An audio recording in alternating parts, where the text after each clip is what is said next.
जावेद साहब, कहा तो ये भी जा रहा है कि जिस मुल्क में हजारों अरब रुपए की चोरी हो वहां पर बजट किस तरह का पेश हो सकता है। आप भी तो देखें कि अवाम का टैक्स का पैसा चोरी हो रहा है।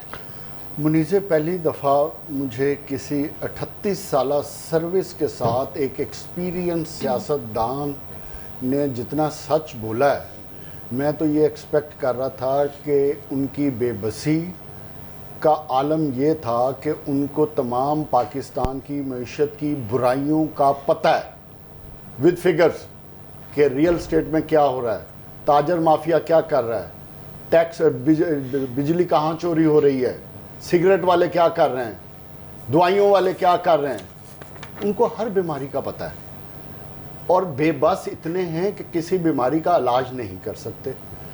तो फिर इसका मतलब ये हुआ कि ये तो दें इस्तीफा और जाएं अपने घर, क्योंकि इतना सीनियर पॉलिटिशियन अगर इतना बेबस है कि मेरे मुल्क डूब गया, जिसकी मईशत डूब गई, जो करंट अकाउंट डेफिसिट से लेके कर्जे अदा करने के लिए कर्जे ले रहा है, जिसके बगल में बैठा फाइनेंस मिनिस्टर सिर्फ फिगर्स पेश कर रहा है, तो इस बेबसी और सच्ची गुफ्तगू के साथ इनको सबसे पहले घर जाना चाहिए और सियासत से तौबा करनी चाहिए कि 38 साल इस पार्लियामेंट में बैठ के पाकिस्तान के लिए उन्होंने कुछ नहीं किया।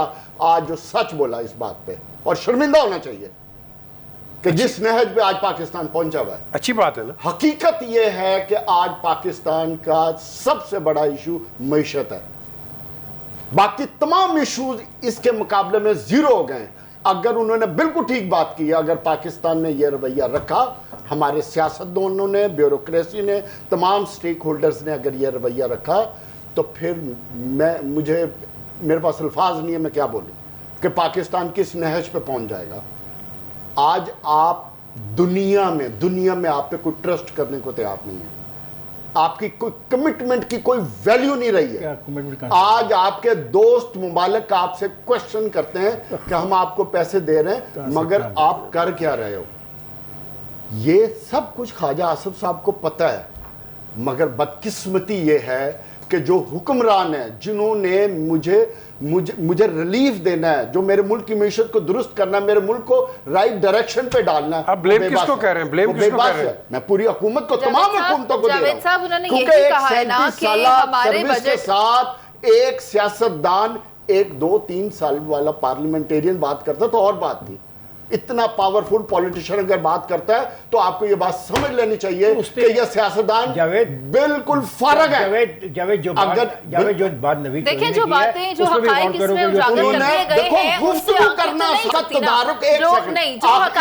हकाइक जाहिर कर दिए गए हैं, जो हकाइक जाहिर कर दिए गए हैं, उनसे नजरें नहीं चुराई जा सकती। जावेद साहब, जो हकाइक जाहिर कर दिए गए हैं उनसे नजरें किसी तौर नहीं चुराई जा सकती। और ये भी हकीकत है कि हमारा जो बजट है उसकी कुल आमदन से ज्यादा हम पर सूद है। जावेद साहब, आप ब्रेक पर जाने से पहले बात कर रहे थे, मैं चाहूंगी कि आप बताएं कि ये सफेद हाथी कौन से हैं जिनकी तरफ ख्वाजा आसिफ इशारा कर रहे हैं। देखो मुनीज़े, पहली बात है कि ख्वाजा साहब को डरने की जरूरत नहीं है। अगर बीमारियों का पता है तो फिर तमाम स्टेक होल्डर्स को सबसे पहले ऑन बोर्ड करें, रिफॉर्म्स का एक एजेंडा प्लान करें, और इसमें अगर कासिम के अब्बू से भी बात करनी पड़ती है तो उनसे भी बात करें, क्योंकि वो भी अवाम के रिप्रेजेंटेटिव हैं।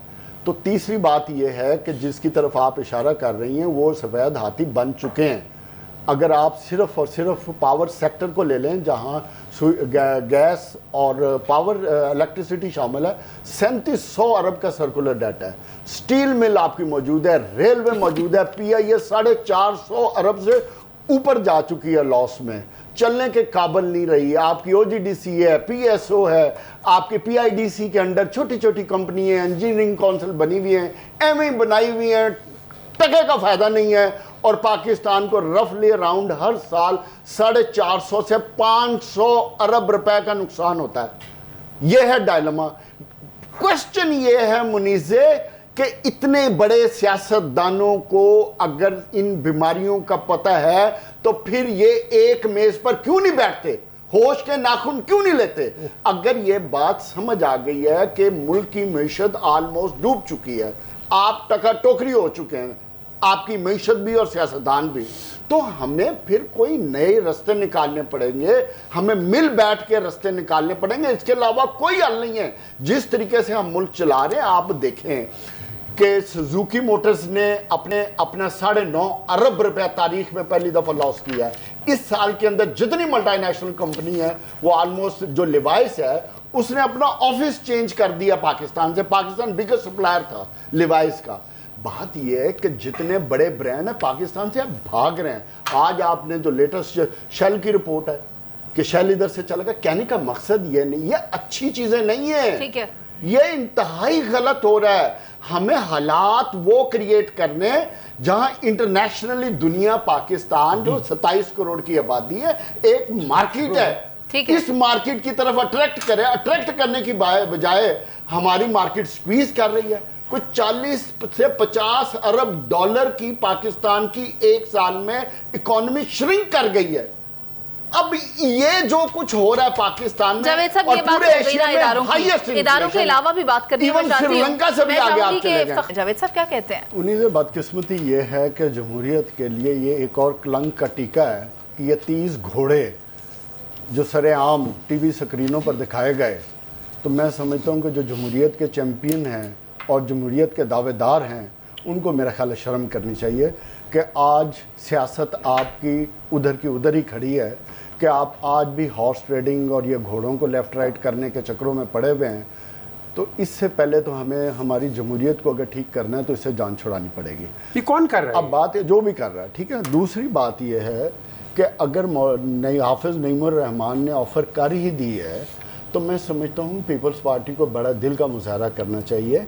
अगर वो भी कराची के अवाम के साथ मुखलिस हैं तो फिर मिल के एक बेस्ट कॉम्बो बनता है। एक के पास स्किल्स है, मैनेजमेंट स्किल्स है, ग्रास रूट लेवल पे उनके वर्कर्स मौजूद हैं, तजर्बा है, तो मेरा ख्याल है उसको साथ देना चाहिए। आपके पास सूबाई हुकूमत है, आपके पास फंड्स हैं, आप मिल के खुदा का वास्ता कराची और कराची के लोगों का ख्याल करें और कराची जो पिछले कई अरसे से नीचे दबा जा रहा है उसको आगे लेके जाएं और इन घोड़ों से भी जान छूट जाएगी और सियासत भी होगी, जमहूरियत भी मजबूत होगी, पाकिस्तान भी तरक्की करेगा और कराची भी तरक्की करेगा। ठीक है जावेद साहब, बहुत